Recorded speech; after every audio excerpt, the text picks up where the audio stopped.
Assalamualaikum warahmatullahi wabarakatuh. Saya di sini mendapatkan tugas fisika kelas 11 dengan tema suhu dan kalori. Oke, sekarang kita bisa lihat ini adalah peta konsep yang akan kita bahas. Sebelum dilanjut, teman-teman, ada yang tahu nggak apa sih pengertian suhu itu? Ada yang tahu? Jadi, suhu merupakan derajat panas atau dingin yang dirasakan indera.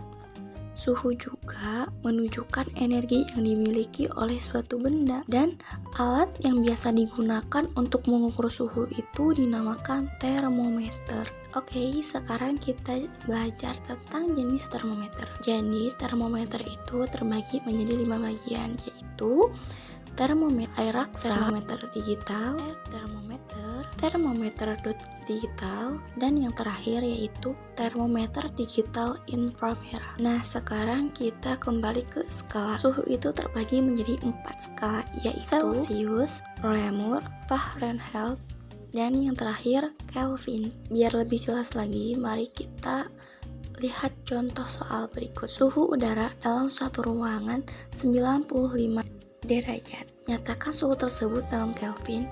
Jawab. Jadi, konversi Fahrenheit ke Kelvin adalah K sama dengan 5/9 F dikurang 32 ditambah 273. Terus 5/9 92 kurang 32 ditambah 273, dan 35 ditambah 270 sama dengan 308 Kelvin. Oke, sekarang kita masuk ke bagian 2. Di bagian 2 ini yaitu kalor. Kalor merupakan proses transfer energi dan suatu zat ke zat lainnya dengan diikuti perubahan suhu. Sekarang kita masuk ke penguraian zat cair. Pada umumnya, setiap zat memulai jika dipanaskan kecuali air jika dipanaskan dari 0 derajat sampai 4 Celcius derajat akan menyusut. Seperti contoh berikut bisa kita lihat dengan gambar di atas. Sekarang kita masuk ke penguaian zat padat. Penguaian zat padat berlaku jika zat padat itu hanya dipandang sebagai satu dimensi atau berbentuk garis. Ini ada beberapa keterangan.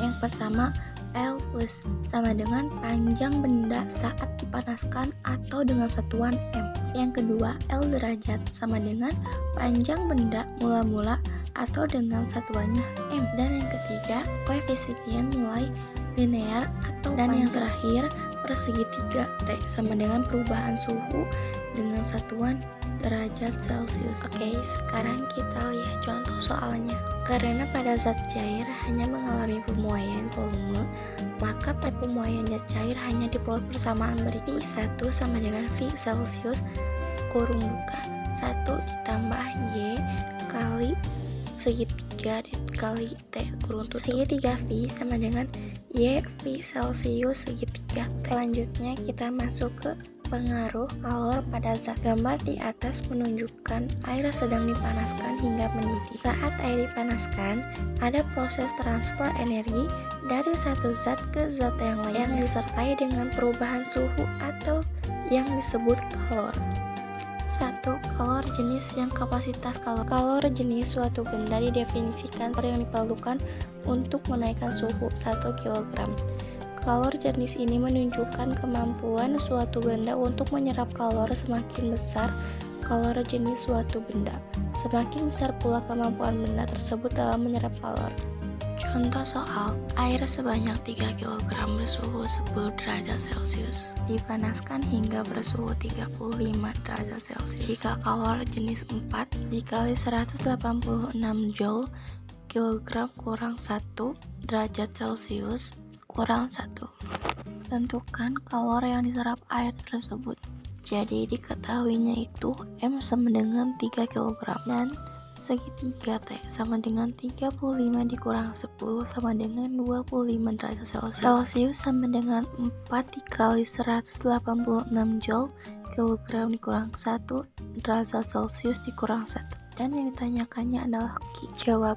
Q sama dengan M dikali Celsius dikali segitiga dikali T. Jadi 3 dikali 4186 dikali 25 sama dengan 3013,950 Joule. Dan yang terakhir yaitu perpindahan kalor. Perpindahan kalor atau panas dapat dibagi menjadi 3 jenis berdasarkan medium perantaranya adalah konduksi, konveksi, dan radiasi. Yang pertama, konduksi. Gambar di atas menunjukkan sebuah logam yang salah satu ujungnya dipanaskan dengan api. Sementara ujung yang satu lagi dipegang tangan. Panas yang terjadi di ujung logam yang dipanaskan di atas api dirasakan juga oleh tangan yang memegang ujung logam yang lainnya.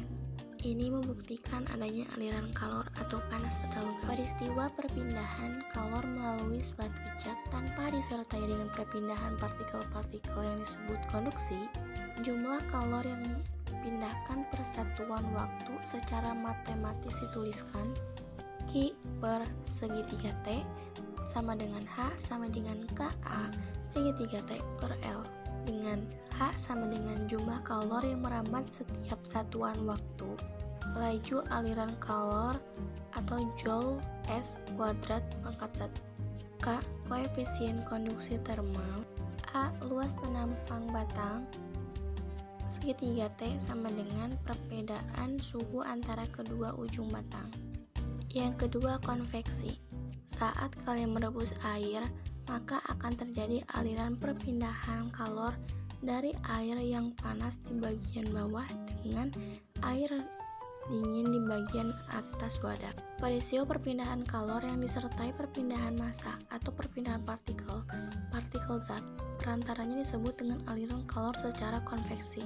Laju kalor secara konveksi secara matematis dapat dirumuskan H sama dengan H A segitiga T, dan ini salah satu satuan dari konveksi. Dan yang terakhir adalah radiasi. Saat kalian berkumpul di sekitar api unggun akan dirasakan panas dari api yang menyala. Peristiwa perpindahan kalor tanpa zat perantara disebut dengan radiasi. Besar laju aliran kalor secara matematis dirumuskan A Q per segitiga T sama dengan E A T per 4, dan ini juga salah satu satuan dari radiasi. Kami dari kelompok 1 yang beranggota 4 orang yaitu Ilham, Jainal, Ayu, dan Nena mengucapkan banyak-banyak terima kasih yang telah menonton dan semoga bermanfaat. Wassalamualaikum warahmatullahi wabarakatuh.